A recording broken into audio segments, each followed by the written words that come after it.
In our culture, the resilient woman is both admirable and held at high honor, but it doesn't always feel so honorable, does it? Being the one who is everything for everyone else can be heavy. And as the quieter one, everyone thinks you have everything all together. But inside, you feel as if you are losing yourself in the process. I believe that you too can have a life that is both purposeful and fulfilled, even as the resilient woman you are. Her authentic journey, this is a personal journey of mine, and I go before you, sharing what I wish I had early on, having the conversations we rarely speak of, and sharing lessons, learn and unlearn, as I let go of striving for a life that I thought I had to live, a life that resembled those strong women before me, to then build a life that is authentic to me. And along this personal journey of mine, I discovered the secret key to our more in the life of fulfillment that we desire for ourselves. This is more accessible than we think. And it begins by becoming true to who you are, not who you've had to be. So come along this journey of finally walking into the fulfilled life you were meant for. Hey, welcome back to Her Authentic Journey, the podcast. I am your host, Navasia. Today we are back and we're going to continue on talking about method on purpose, which is my signature framework for navigating through life. Today we're going to talk about obstacles. If you are just tuning in, please go back and listen to the previous episodes as I go through each component of the life navigation framework.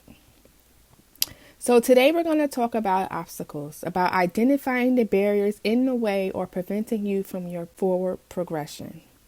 Now, we can do all the right things, follow all the directions, but if we do not address the obstacles or roadblocks that are in the way of our more, then what is the point? We face many of obstacles, big, small, wide, and far in life, especially when we're seeking the best for everyone else. Yet we choose to run or ignore when it comes to our own. But we will encounter roadblocks in life. It is inevitable. And facing things are not always easy, but neither is staying in the same place, right? Sometimes it's just as simple as identifying them. A problem can't be solved without our knowledge and desire and actions to find a solution. Identifying and working through barriers, it can boost your courage and confidence as you go on. We can sense these roadblocks and take it as a sign that maybe, we're going down the wrong path. It's just the sign we need to veer off the path and revert back to the old program or the old ways in which things have always been done. Where we feel comfortable and more in control, right? And as for me, a mom of three, well, even with my firstborn, I was a teen single mom, and there were many venture avenues that I dabbled into, because we all have dreams and aspirations, even before becoming a parent or being responsible for others. And the things I wanted for myself and the dreams that I had all along and felt ready to work towards, most of which, would take my life and our life to the next level.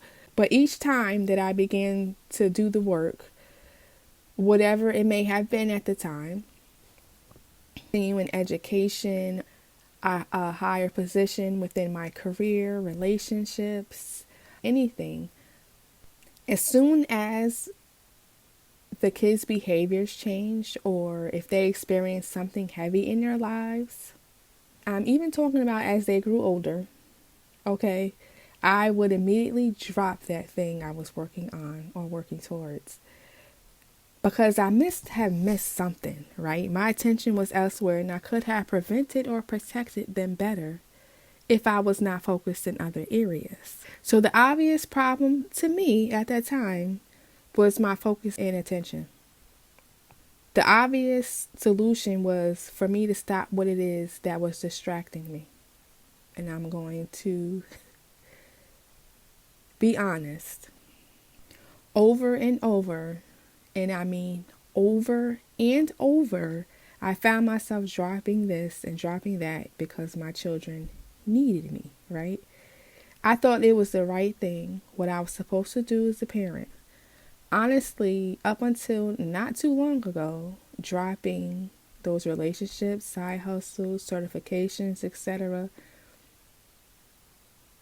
it became second nature, no brainer. It wasn't until I really sat down and did the work, after learning that even our children will face hard times and moments in their life, and that even after dropping those things, I was still left with the same heavy feelings of juggling it all and the worrying for them. It was still hard sometimes getting through situations and moments and days. So I had to sit down and really get to the bottom of what the real problem was. Turns out the immediate feeling that I felt when such things would arise was irresponsibility. The fact that my house was at chaos while the children were going through their own rough spot, I took blame because my number one job was to take responsibility to all that goes on. Why? It stems back to me being a young girl, seeing and witnessing parents missing the mark when it came to their children, not present when they needed to be, focusing on their personal relationships or other things more than their own children. I had made an unofficial agreement to myself to never be that parent, that no hardship will ever happen on my watch. I will not miss a beat. Now today, yes, that may sound a little silly, but it is what I believed. And I'm sure it's what some of you believe as well. It's what I vowed to. So you see, it was my belief that I was being irresponsible for going after a dream or desire of mine. It was never the thing that I was doing. It was never the thing that I was working on that was the problem. It was my mindset. It was my way of thinking that was the barrier. And maybe the barrier for you isn't that deep. It will not always be deep. But maybe the problem you are facing in your relationships or in your job, in your career, is simply miscommunication. Or maybe it is something that you are holding on to from the past. You see, identifying those barriers in the way of your next, in the way of your goals, shed the unnecessary weight that you carry on your shoulders each and every day. I said today, shoulders are a little lighter knowing that I am human, that I cannot be all places at all times. I will not get everything right, and that is okay. Going after something that I want does not make me irresponsible. It took work for me to understand that and own that. You see, my story is not the story of those parents that I witnessed as a young girl. Things will happen, challenges will come. It's about us working through those challenges. Sometimes this will require help from others, advice, professionally, working as a team. I want to ask you, what are you working for currently? What are you wanting for?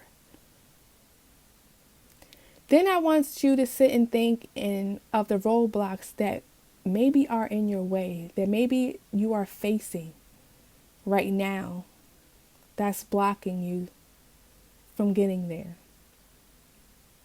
I'm really interested. I really want to know. Send me your responses. I would love to know what obstacles you are currently facing. Thank you for listening today. And until next time, remember, be true to who you are, not who you've had to be. Thank you for listening to Her Authentic Journey, the podcast. I hope you enjoyed and were able to grab something meaningful from this episode. If so, please support by sharing with a friend, rate and review. You can also refer to our show notes for more. Until next time, remember, be true to who you are, not who you've had to be.